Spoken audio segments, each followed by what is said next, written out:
Welcome to Revenue Mind, where revenue leaders get real about mental health. I'm Jolie. Stick around for honest stories, practical insights, and why well-being is the real bottom line. Let's dive in. Hey everyone, welcome to Revenue Mind, a podcast where revenue leaders talk all things mental health. I'm Billy, your host, and with us is Leslie. Welcome, Leslie. I'm very happy to be here. Me too. I'm so happy we could finally do this. Yes, we deserve this. We deserve this conversation, and everybody else is going to get to join and be a part of it. It'll be great. Yeah, it's going to be awesome. So, question I don't really prep people for, just want to hear off the cuff. What makes you you? Like, what is the synthesis of Leslie? I don't know. I think often about the idea that I am uniquely me because I am the only person that has this specific set of lived experiences. But maybe beyond that, I am a person that is quick to joy and quick to laughter.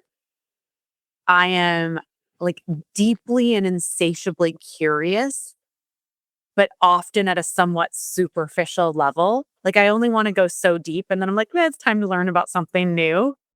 I'm a deeply curious person. I think consuming and digesting and sharing knowledge back is my sacred calling. I want to live a life that is full of joy and a quickness to laughter. And I want to pet all of the dogs. I love that. Do you ask before you pet the dogs, or you're just kind of like, I'm going to take my shot? First, you ask, oh my God, no, you would never disrespect a dog like that. You say, may I pet your dog? And then you do the back of the hand so that you're hello, I'm friendly dog. Do we even want to be pet? Because not all dogs are into it, just like not all humans want to be touched, hugged. Respect the situation. I'm also not trying to get bit by a dog and then ruin my deep and utter adoration for the species. Exactly. Do you have dogs yourself? No. I know. I have, it's so funny. Well, I don't have my phone with me right now, but the background of my phone is a dog. And people are like, oh my God, your dog's so cute. And I'm like, it's not my dog. And they're like, walk me through this. Whose dog is it? Whose dog is the screensaver in your phone? It's my parents' dog, Bailey. She's a yellow lab. She's my best friend. But no, I live in a high rise in Chicago and I only here about 50% of the year. The other 50% of the year I'm on the road and Montana and Tampa meeting with clients. And I love dogs so much that I would struggle to have them in a condo. And I just I would never, I'd have to send them to an expensive doggy daycare. It wouldn't be the ideal life for a dog. So as much as I want it, it's not in the cards yet.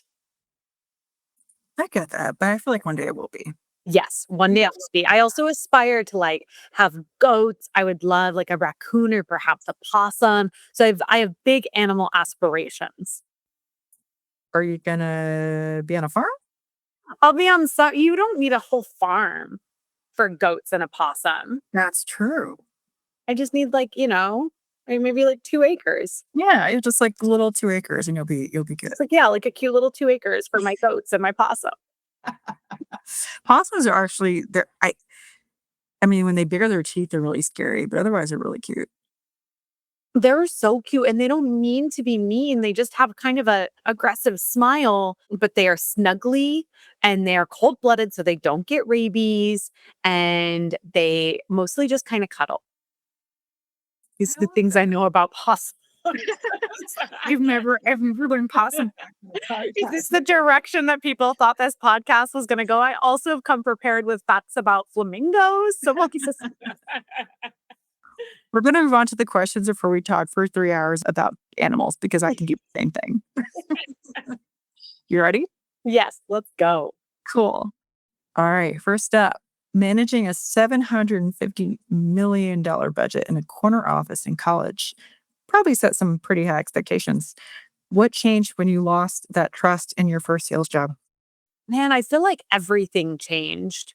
I don't think the experience is unique to me. Maybe the way I experienced it because I had taken on so many responsibilities, so much leadership responsibility earlier in my life. And I've been working for so many years before my first quote unquote real post-college job that it maybe was more jarring for me. than it was for other people to realize that most organizations are not set up to have trust as a default. Like it is like the default is that we can't trust the people that we're hiring. So we need to micromanage them. And it was really, really shocking to me because I had for so many years operated with a tremendous amount of autonomy and the respect from, like the elders, my peers, the people that I managed. So it was a pretty jarring transition for me, like deeply humbling. And I think it in many ways I think it sort of shook my confidence that I sort of entered the working world being like, I have worked so hard to get here and I'm destined for greatness and I'm here to claim it. And then I was like, oh, okay. Like people notice if they feel like you spend too much time like on a bathroom break. Literally I had somebody like early in my career be like, I've noticed that you have taken 3 bathroom breaks today. And I was like, "Girlfriend, do you not also see my, like, emotional support water bottle here? Like, yeah, what do you want me to do?" So it was a little bit crushing. Yeah, no, I had bosses and cultures that were just they were nuts. And it's interesting because I feel like in our 20s, we take it we'll do well, at least me. I do anything to people please in my 20s, and I'm like, "Mm, nope. I am not gonna do that." No, I definitely have worked really hard to get past my people pleasing tendencies. And like, I feel like the word boundaries is overused, but like, really to like, maybe boundaries is the right word, but to have a lot more confidence in my worth, like the worth of my time, the worth of the things that I know are important to me, so that I feel more confident saying, like, that's crossed a line, or I'm not going to do that. That's not my job responsibility. Like, I'm not working at 8 p.m. on a Thursday just because you forgot a deadline and now you're screwed. So it has given me a lot more confidence. But I also, like in my 20s, working in toxic sales cultures, I didn't realize how toxic they were because I'd never worked anywhere else. Like I had just moved to the big city and it was my first like real job. And in my head, I was like, I guess this is just how it is. I guess this is just what it's like to have a professional job in the big city. And I just need to suck it up and get on with it. And had I realized just how bad that culture was, I certainly would not have stayed there as long as I did. Yeah, no, that makes total sense. I've been part of incredibly toxic work cultures. There was a lot of screaming. Ugh, It was at a hedge fund. screaming. Yeah, I was at a hedge fund. It's Yeah, for well, fun. check out. That actually leads me to my next question. Speaking of the sales floor, what moment on that chaotic sales floor made you realize real leaders build trust, not demand obedience? There was not a single moment that made me like suddenly realize, like, suddenly have the confidence to stand up for myself. That was like absolutely not what happened. It was, I think, having the numbers really helped, right? Like that is something that I do really value about a sales job is that I was exceptional at the job. I was not just achieving quota, I was smashing quota. Like I was a top 10% seller. So like being able to snap back with like, okay, like I'm obviously better at this than you. So like say whatever you want or like, shit on me with whatever I'm doing to like lead with more integrity in the way I'm approaching these sales conversations versus what like you think works and what you want to do. I don't feel like your opinion matters that much because my numbers are so much better than you. So there was some validation in the fact that what I was doing was working really well. I got promoted really early. I'd only been at that job for 6 months, and I might manage people in the past, but I certainly hadn't managed sellers, and definitely not sellers with way more sales experience with me, who were like on average 10 years older than me. But once I kind of got a handle on how to be a better leader, that also helped create more of an like ecosystem of respect. So it wasn't just like, oh, I was a seller and could show up and do that. I also could help other people do that. So it was like, I think it was just layering all of those different experiences together and bit by bit getting more confidence in like laying down the law. I don't know. It definitely wasn't like, oh, just one day I woke up and had the confidence to stand up for myself. Yeah, it's a really good point. What was it like being a woman in sales at that age? Um, Hostile. Yeah, it was hostile. I mean, I was obviously one of the only women on the sales floor. When I got promoted into management, I was the only woman in sales management. And certainly, like later in my career, when I was a senior leader, I was like the only woman in senior revenue leadership. There were women in like marketing and like HR, but nobody else that was carrying a bag, like nobody else that had a number. So I did feel like I was on a bit of an island, and all of my clients were men for the most part because these segments that I own were finance and energy. So it was on the spectrum of like deeply, deeply hostile and unsafe, just to like through to like kind of being lonely because I didn't feel like there was anybody that I could go to and ask for mentorship or to really like talk about some of the things that I was feeling and experiencing. Luckily, later we have things like LinkedIn and we have these communities. And so I don't think that there is as much of an issue with like women in sales feeling like they're on an island now, which is a like a very positive trend. But yeah, there were days where it was pretty lonely and there were days where it was pretty bad. Yeah, I'm really sorry to hear that. I've definitely had my own experiences. I feel like in our or at least for me in my 20s, is a lot of figuring it out, a lot of loneliness, a lot of I don't dare say pain in work and just trying to find yourself, just kind of in general, but in the workforce, it's like, what am I actually good at? And what do I want to do? Who do I want to be? And there's like so much going on that it's crazy.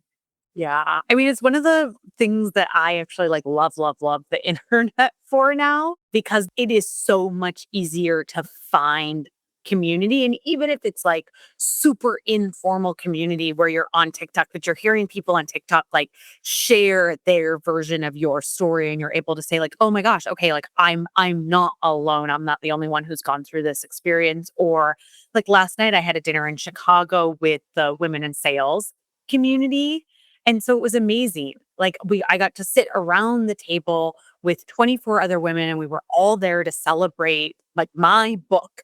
So it's like, would even 10 years ago something like that have been so easy to put together and easy to get women at? Like I don't know. And now it's like me, I'm the one writing the book and there's this amazing community that Alexina at Women in Sales has put together, and these 24 incredible women that like came to support me, another woman in sales. I would like to think like I know that toxic culture still exists. Like I'm not naive and I know that there are still people, not just women, but like plenty of people still being like abused in toxic workplaces. But I do have a sense that because there's more transparency and visibility, because there are more like communities and more conversations happening that expose that bad behavior, it's not as prevalent as it used to be. Yeah, for sure. I feel like there are definitely negatives of the internet. I feel like a lot of the positives, especially with the movement toward communities, you don't feel so alone. I've talked about this on podcasts before.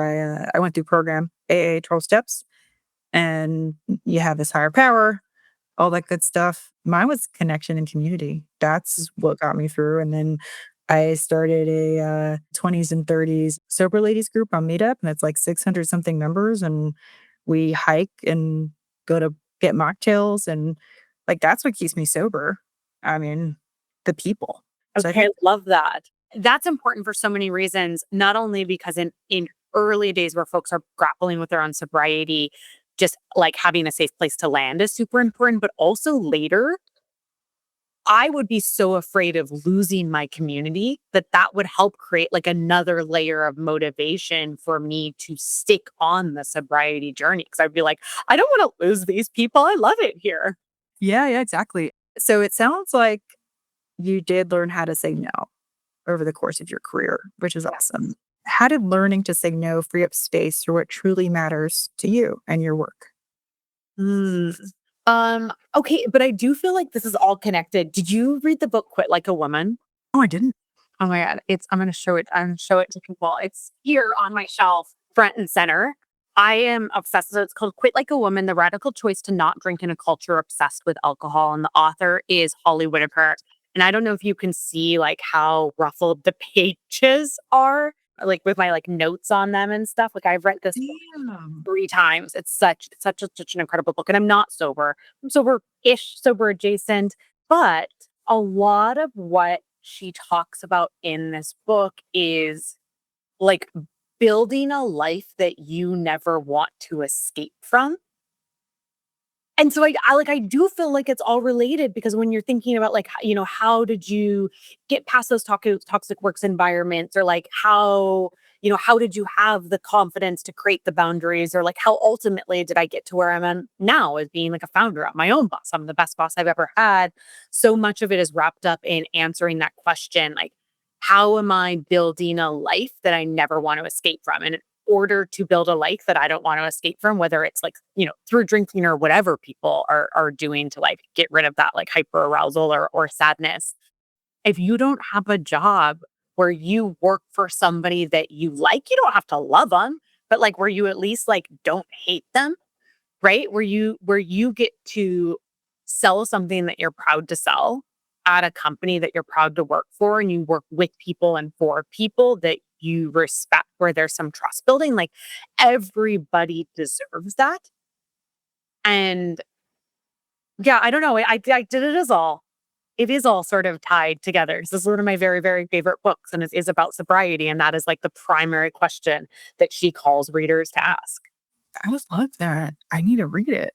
It's like a 10 out of 10. Like I love that book. It's so good. That's amazing. Yeah, honestly, the sobriety is the best thing that ever happened to me. I mean, it completely changed my life in so many ways that I can't even really fathom. I mean, there were so many times where I shouldn't have made it, Mm. and I don't know if it was whatever universe looking out for me, like, "We'll give you another shot."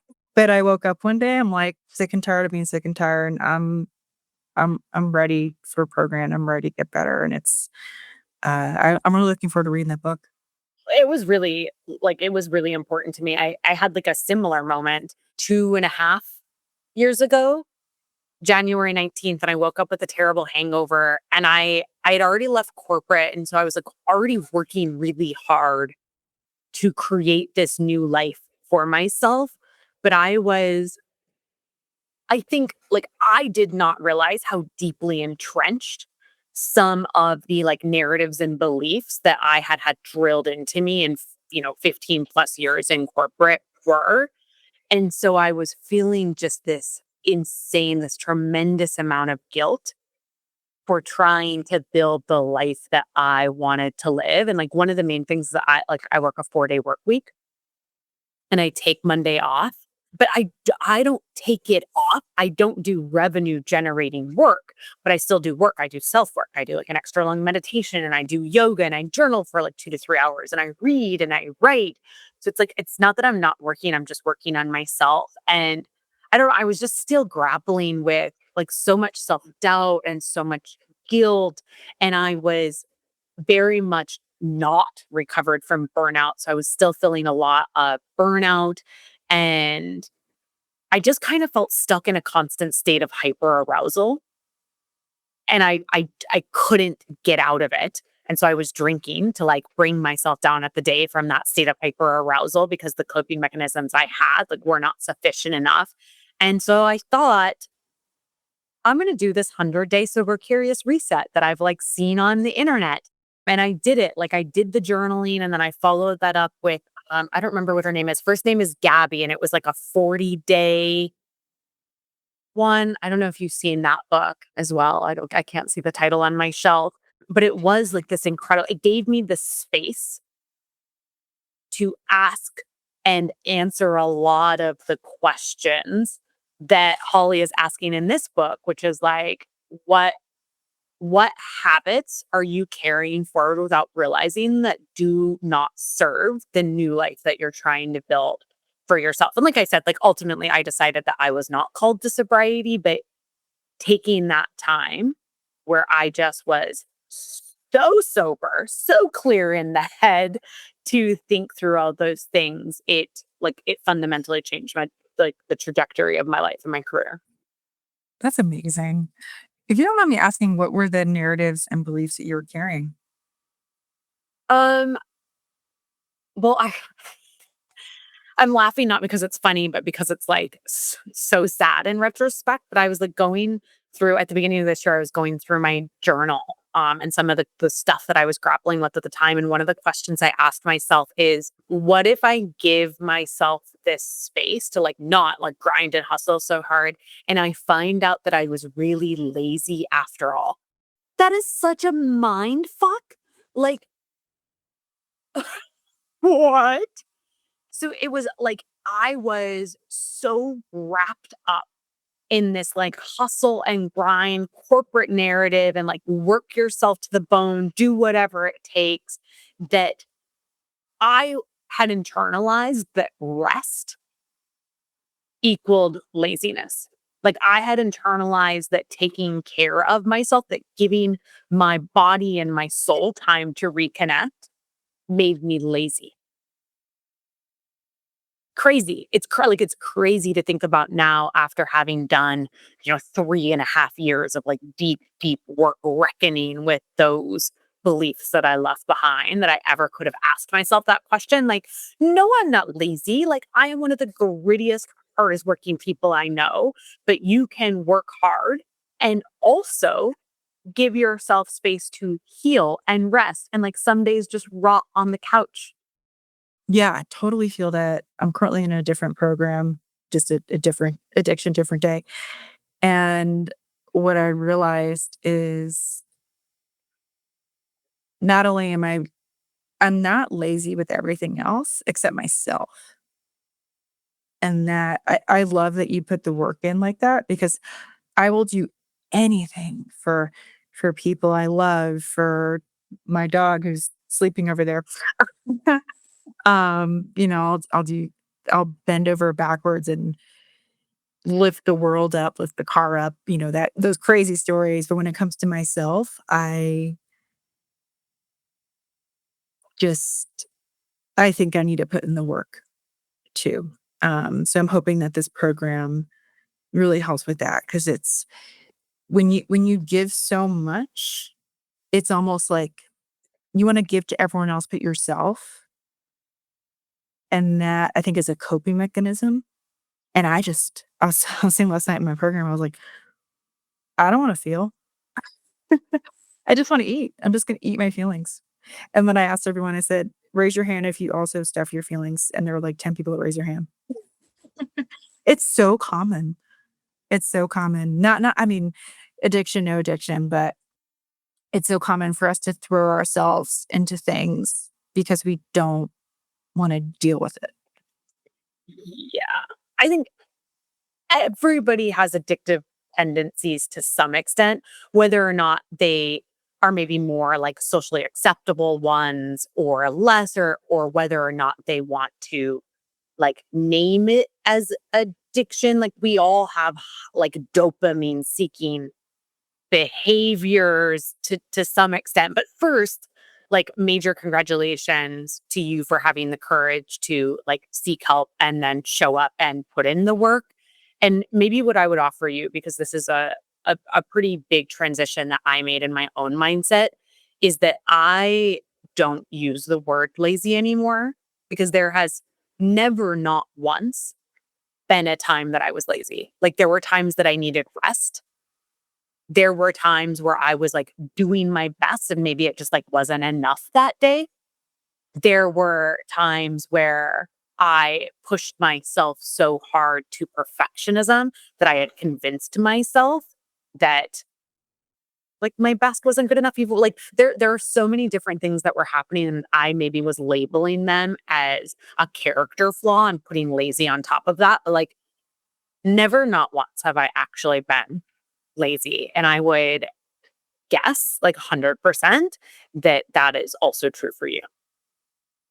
Oh, yeah. That's awesome. Thank you so much for that. You actually mentioned your 4-day work week. So how do you explain to critics that protecting your time also adds real value? I don't have to explain anything to them. Like, you don't like it, it's not your life. You don't have to live it. You don't have to do it. I'm not out there like selling a course, telling people that like, oh, for $999, I'll teach you too how to do a 4-day work week. I'm just over here living my life. And if people don't like it, that reflects work that they need to do on themselves, in my opinion. And I say that as somebody who had to do that work to get to where I am today. But it's interesting, like even though there's like a lot of narratives that we see around like quiet quitting. And then you really push somebody to describe what quiet quitting is. And then they will describe somebody doing the job that they're paid to do, but just like not going above and beyond for work that they like work and effort that they are not being paid to put in. Or like there was a whole like bare minimum Monday. And then when you ask people what bare minimum Monday is, they're like, "Ah, well, they come in and instead of just immediately jumping into meetings, they're taking time to plan their week." And you're like, oh, the horror. I don't owe anybody justification of how I choose to live my life. I love that. I need to get there. A lot of people need to get there. It's a lifelong It's fucking like journey. great. And I'm not like, I've done a lot of work and I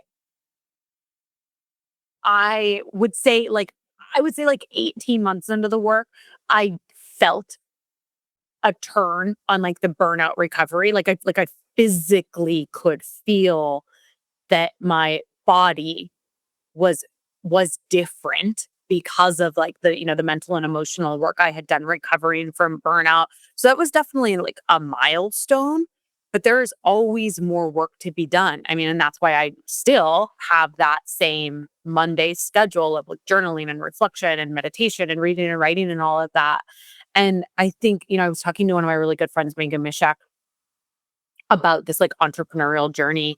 And I said that what it has made me realize is that I have limits, but also that I am limitless. But like the opportunity to tap into things that do spark the most joy, or like where I can give the most to my clients, or where I can be most creative or be most strategic, that only comes from also understanding like what my limits are, being okay with acknowledging the things I'm not good at, and delegation and making space to work on the business instead of in the business. So it's, yeah, it is like work that I keep showing up and doing on a, on a daily, weekly, monthly basis. Yeah, that makes a lot of sense. I'm learning the same things with something I'm starting up. Like I also see this one like in sales too, where everybody's looking for like the silver bullet. Everybody's looking for like the shiny object. Like what is the answer to my pipeline project? What is the quick, easy solution? And the not very popular answer is that there is no quick, easy solution. And so it wasn't like, oh, I, did a couple sessions of therapy and wham bam, here I am, I'm fixed. I I think for me, the journaling practice is probably been the most important part of this journey for me. So I'll talk specifically to that because what I did when I started journaling was that I was journaling every single day because that's what like the people on the internet said you should do, is to like have a daily journaling practice. And very, very quickly I realized that that made it feel like a chore to me. And I also like, I don't need to jot down like a couple of superficial thoughts on a daily basis. So when I pivoted to journaling 2 to 3 hours every Monday, where I was going really, really deep, where I wasn't just saying like, oh, that kind of triggered me or like that made me feel sad. Then I was like, but why? But why? But why? And forcing myself to really, really dig in, that was much more powerful. And I layered that journaling in with some shadow work. And so I was using some shadow work prompts. If folks don't know what that is, it's sort of like, reckoning with some of those deep held like fears, beliefs, etc. And I did a nightly gratitude journal that I really, really loved for maybe like 3 or 4 of those, and they were all pretty long. So I maybe did that for like a year of rewiring my brain to look back on every single day and think about the good things that happened in it. But also part of that was teaching myself that a good day didn't have to be a happy day. Like I didn't have to be all the way leaned into that, like scratching that dopamine itch of like, best day ever. And I think just coming to terms with the fact that like every single day doesn't have to be this like high hitting, I was at the heights of happiness, like best day ever. And that just having some neutral days wa- was really powerful. So there were, and like I said, I did like the 100 Day Sober Curious journal. I did like a Gabby something. It was like a 40-day journal. I really liked that one as well. So it was a combination of freestyle journaling to go deep, deep, deep, and then also using other people's journal prompts to explore very specific questions. Yeah, that's awesome. I think for me, I'm not super consistent, but when I am, so actually, I wrote down just kinda I did an exercise where I just wrote down everything that was going on, and I put it in ChatGPT. Yeah. Of course. That's very Gen Z of you. Oh, thank you, I'm a millennial, but yes. But I as funny as it is, actually a really powerful moment, I just put, like, just a brain dump of everything that was going on, and what did it say? It said something like, "You have every right to not be okay right now." And I start crying. But just to, like, get that validation of that silly saying, "It's okay not to be okay," but, like, that from a robot. I got validation from ChatGPT. But you're like, objectively, this robot says that it is okay for me to not be okay. Thank you. Yeah, it's like because everyone says that, but it's, just and looking at all the stuff that was happening this past year, I was like, "Wow, I don't know how many people could get through this."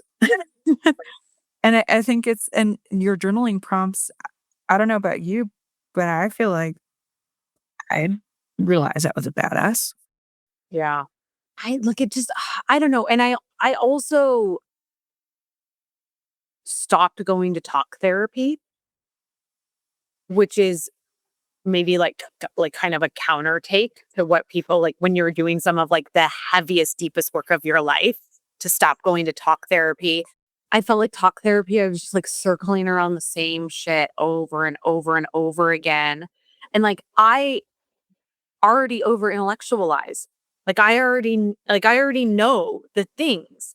Like I don't need to sit down with people and talk about the problems I already know that I want to solve and like where the trauma comes from and like that it's an issue. Like I already know I need to process like how to get on the other side of it, like how to be okay with it. And I think I felt a lot safer doing that on my own pace in terms of the questions that I was like ready to ask and answer, and then supplementing my own journaling with the prompts of other people like helped me push enough outside of my comfort zone or maybe come up with new questions that I wouldn't have asked on my own.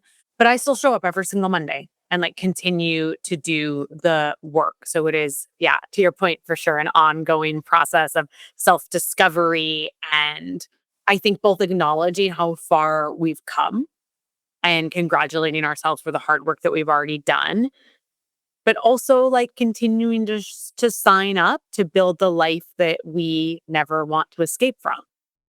Well, this is great. Thank you so much, Leslie. I know you're on LinkedIn, but would love to hear from your perspective where people can connect with you if they have questions.